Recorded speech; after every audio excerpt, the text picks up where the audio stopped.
Hello student, welcome back to my YouTube channel. Today I am going to discuss about chapter 4 class 8. Chapter 4 name is I Know Why the Cage Bird Sings, written by Maya Angelou. So today I want to tell you about Maya Angelou, our writer. She is a black American lady. She is a poetess and she talk about the discrimination and racials. Maya Angelou, born on 1928 and 2014, was an American writer. Million people of around the world are badly by others because of the color of their skin, or because they are women, or because they belong a particular tribe, caste, group of people. Angelou, a black woman, experienced this pain, so she decided to raise her voice against this through the words she wrote I Know Why the Cage Bird Sings. इसमें माया एंगलू बहुत परेशान थी. वहाँ पे हमेशा क्या होता था, डिस्क्रिमिनेट किया जाता था ब्लैक पीपल और वाइट पीपल. वाइट पीपल को सारे फ्रीडम मिलते थे, मगर ब्लैक पीपल के साथ बहुत सारी प्रॉब्लम्स क्रिएट की जाती थी, उनको कोई सपोर्ट नहीं करता था. और इसके बारे में हमने क्लास 10th में भी पढ़ेंगे आगे जाके आप लोग. Nelson Mandela also fought for this discrimination.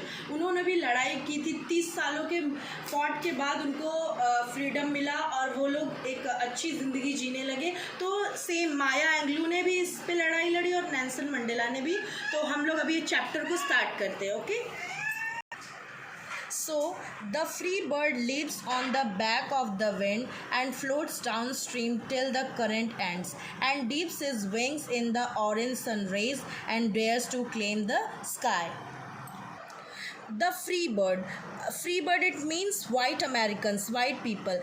free bird जो आज़ाद पंछी हैं उनको हवा में उड़ने का सारा फ्रीडम है. एंड फ्लोट्स डाउनस्ट्रीम नीचे से लेके ऊपर तक आसमान में वो कहीं भी उड़ सकते हैं. टिल द करंट एंड्स, जहाँ तक आसमान ख़त्म होता है वहाँ तक. एंड डीप्स हिज विंग्स, अपने विंग्स से पूरे आसमान की उड़ान को भर सकते हैं. सूरज के भगवे कलर से ले करके वो पूरे आसमान को, उनके अंदर इतना डेयर है कि वो उसको अपना बनाने की हिम्मत रखते हैं. कौन? फ्री बर्ड्स यानी वाइट पीपल.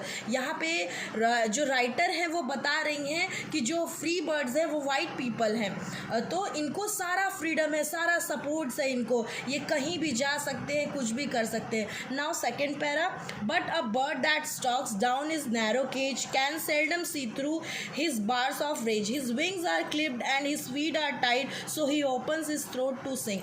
अब हम लोग बात करेंगे ब्लैक पीपल के बारे में. पोएटिस यहाँ पे बोलती हैं कि जो कैट पक्षी है वो सिर्फ क्या कर सकता है, गुस्सा जता सकता है. उस नैरो केज में, उस छोटे से केज में सिर्फ वो अपना एंगर दिखा सकता है. कैन सेल्डम सी थ्रू इस बार्स ऑफ रेज, और अपनी आवाज़ को सिर्फ चीख सकता है, चिल्ला सकता है, अपने गुस्से को दिखा सकता है, लेकिन वो कुछ एक्शन नहीं ले सकता. हिज विंग्स आर क्लिप्ड, क्योंकि उसके विंग्स जो हैं, जो उसकी लिमिट है. यहाँ पे अगर हम बर्ड्स की बात करें तो विंग्स से देखेंगे, और अगर हम इंसान से बात करेंगे तो वो क्या, उसका कोई भी टच नहीं है, वो कुछ भी नहीं कर सकता. तो उसके विंग्स को क्या कर दिया गया, क्लिप्ड कर दिया गया है, कट कर दिया गया. And his feet are tight, और उसके पैरों को टाइट बांध दिया गया है. So he opens his throat to sing. Sings का मतलब यहाँ गाने से नहीं है कि ओपन सिर्फ तुम बोल सकते हो, चिल्ला सकते हो, सिर्फ आवाज़ निकाल सकते हो, वो आवाज़ तुम्हारी कोई भी मदद नहीं करेगा. तो इतनी प्रॉब्लम है किसके साथ, ब्लैक पीपल्स के साथ in America. Third para. The cage bird sings with a fearful trill of the things unknown but long for still, and his tune is heard on the distant hill, for the cage bird sings of freedom. बोल रहा है जो cat पक्षी हैं, the cage bird, जो cage है, पिंजरे की पक्षी हैं, उनका जो आवाज़ है बहुत ही fearful है. जो वो चीख रहे हैं उसमें बहुत ही दर्द है.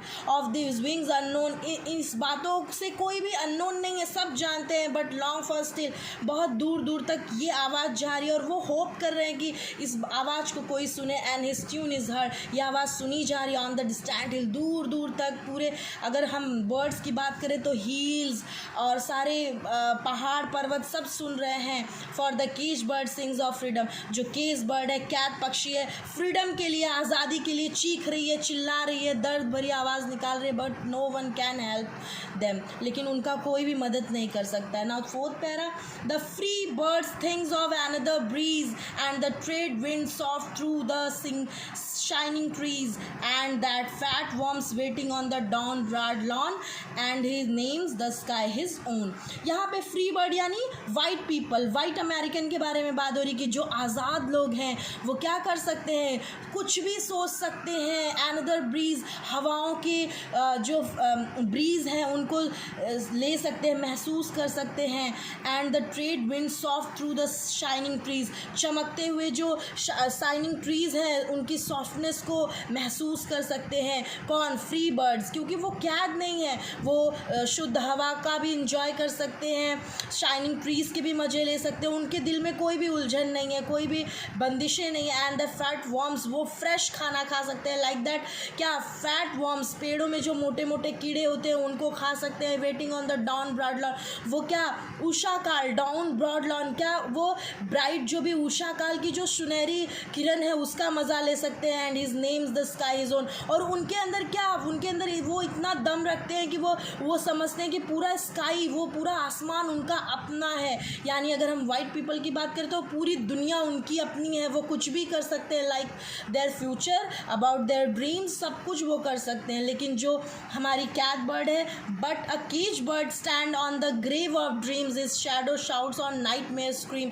His wings are clipped and his feet are tied, so he opens his throat to Singh. Now this line वापस से इसको रिपीट किया जा रहा है. यहाँ पे बोल रहा है जो कैट बर्ड है वो क्या कर सकती हैं, जो कैट चिड़िया है वो अपने क्या ड्रीम्स के कबर पे खड़ी हुई है. ग्रेव ऑफ ड्रीम्स, ड्रीम्स तो उनके बहुत हैं लेकिन बाजू में उनकी क्या है, कबर भी है. हिज शैडो शाउट्स, उनके शैडो, जो उनके शैडो हैं वो भी शाउट्स कर रहे हैं. उनका सिर्फ शरीर ही नहीं, उनके शैडो भी, उनकी परछाई भी चीख रही है, चिल्ला रही है. और नाइटमेयर, जो रात का भयानक सपना है उसमें भी वो स्क्रीम कर रहे हैं, चीख रहे हैं. हिज विंग्स आर क्लिप्ड, क्योंकि उनके क्या है, पंख को कट कर दिया गया और पैरों को बांध दिया गया है. तो सिर्फ वो क्या कर रहे हैं, सो ही ओपन्स हिज थ्रोट, सिर्फ वो अपने गले से चिल्ला सकते हैं, चीख सकते हैं, दर्द भरी आवाज़ उनकी निकल रही है, मगर कुछ भी आगे नहीं कर सकते. The cage bird sings with a fearful trill of things unknown but long for still, and his tune is heard on the distant hill, for the cage bird sings of freedom. यहाँ पे वो line देखिए फिर से repeat हो रही है. क्या बोल रहा है, जो कैट पक्षी है सिर्फ डरावनी आवाज़ उनकी निकल सकती है, फियरफुल वॉइस, भयभीत करने वाली आवाज़ निकल रही है ऑफ थिंग्स. ये सारे लोग इस बात को जान रहे, कोई भी ऐसा नहीं है कि अनफेमिलियर है, लेकिन कोई भी मदद नहीं कर रहा उनकी. दूर दूर तक पेड़ पहाड़ सब सुन रहे हैं उनकी आवाज़, लेकिन पता है कि केज बर्ड को मदद की ज़रूरत है, मगर no one can help them. और सिर्फ वो आवाज़ निकाल रहे, किसका, मुझे आज़ादी दो, मेरी हेल्प करो, बस. Now last, okay, now chapter is over. So Maya Angelou ने यहाँ पे आपको बहुत ही प्यारे तरीके से बताया है अपने दर्द को यहाँ पे कि किस तरह से पार्शियलिटी हो रही है वाइट पीपल और ब्लैक पीपल में. तो बच्चों, मैं आशा करती हूँ आप लोगों को स्टोरी, ये पोएम समझ आई होगी. Thanks for watching this.